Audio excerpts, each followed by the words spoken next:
कल उनने अरुणाचल प्रदेश के गांवों के नाम भी लिए हैं जो उनके साथ होने चाहिए, उसके बारे में कुछ नहीं कहते हैं। सिर्फ आज इनको वो श्रीलंका याद आया। भारत की इतनी जमीनें तो इनके पास पड़ी हुई है, उनके बारे में तो कुछ भी नहीं कह रहे हैं। हमने खुद कोशिश की पार्लियामेंट में चीन के मसले पे और हमारी लद्दाख की जमीन पे जो कब्जा है उसके बारे में बात करें। कोई अभी जिस तरह एक आइलैंड था श्रीलंका में, उसको कहा गया कि कांग्रेस ने उस टाइम श्रीलंका 1974 में श्रीलंका को दे दिया, तो उस पर अभी पूरा जो है अपोजिशन और बीजेपी उनकी जो है स्टेटमेंट्स आ रही हैं। आपका क्या कहना है इस पर? मैं बीजेपी से सिर्फ इतना ही बात कहूंगा कि सच्चाई को भी पकड़ लीजिए। क्या नेपाल में जो इतने हजारों कनाल के हिंदुस्तान की ज़मीन है वो नेपाल के पास है? क्या इनने कुछ किया उसके बारे में?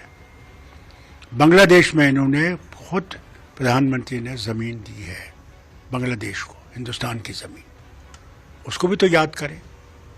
आज देखिए चीन किस तरह लद्दाख में हमारी ज़मीनों पे कब्जा किया हुआ, हजारों कनालों के पर कब्जा किया हुआ है। 18-19 दफ़ा बातें भी हुई मगर वो आगे चलता जा रहा है, कब्जा करता जा रहा है। और कल तो दूसरी बात देखिए, कल उनने अरुणाचल प्रदेश के गांवों के नाम भी लिए हैं जो उनके साथ होने चाहिए, उसके बारे में कुछ नहीं कहते हैं। सिर्फ आज इनको वो श्रीलंका याद आया। भारत की इतनी ज़मीनें तो इनके पास पड़ी हुई है, उनके बारे में तो कुछ भी नहीं कह रहे हैं। हमने खुद कोशिश की पार्लियामेंट में चीन के मसले पे और हमारी लद्दाख की ज़मीन पे जो कब्जा है उसके बारे में बात करनी है, कोई जवाब नहीं आया। हमने कहा डिस्कशन दे दीजिए, कोई डिस्कशन नहीं हुआ।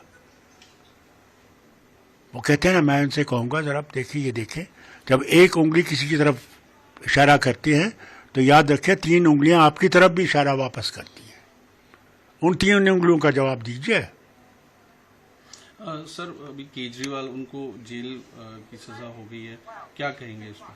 मैं कहता हूं ये उससे बहुत ही बड़े नेता बन गए। जेल जाने से उनका रुतबा जो है और बढ़ गया है, कद बढ़ गया है। और जिन सीटों का हमें खतरा था वो हार जाएंगे, वो इंशाल्लाह अब ये गठबंधन जीत जाएगी। तो आपको लगता है कि आम आदमी पार्टी को इससे फायदा होगा? बहुत फायदा होगा। मैं आज आपको लिख के देता हूं कि 13 की 13 सीटें जो पंजाब की हैं वो आम आदमी पार्टी जीत जाएगी। दिल्ली में जो कांग्रेस और इनका गठबंधन है 7 सीटों पे, 7 सीटें वो जीत जाएंगी। बल्कि इसका असर हरियाणा पे भी और हिमाचल पे भी होगा। सर आप दिल्ली भी गए थे, बहुत बड़ी रैली हुई वहाँ, किस तरह देते, क्या है देश का, क्योंकि इलेक्शन आने वाले हैं, क्या कहेंगे? देखिए सबसे बड़ी चीज जो इस इलेक्शन की है, क्यों ये गठबंधन इस वक्त मजबूती से लड़ रहा है, हमें जिस बात का खतरा है वो ये है कि अंबेडकर के आईन को ये खत्म करना चाहते हैं। उस अंबेडकर के आईन को हम बचाना चाहते हैं। ये सेक्युलर नेशन है, ये सबका नेशन है और इस सबके नेशन को जिंदा रखना हमारे लिए जरूरी है।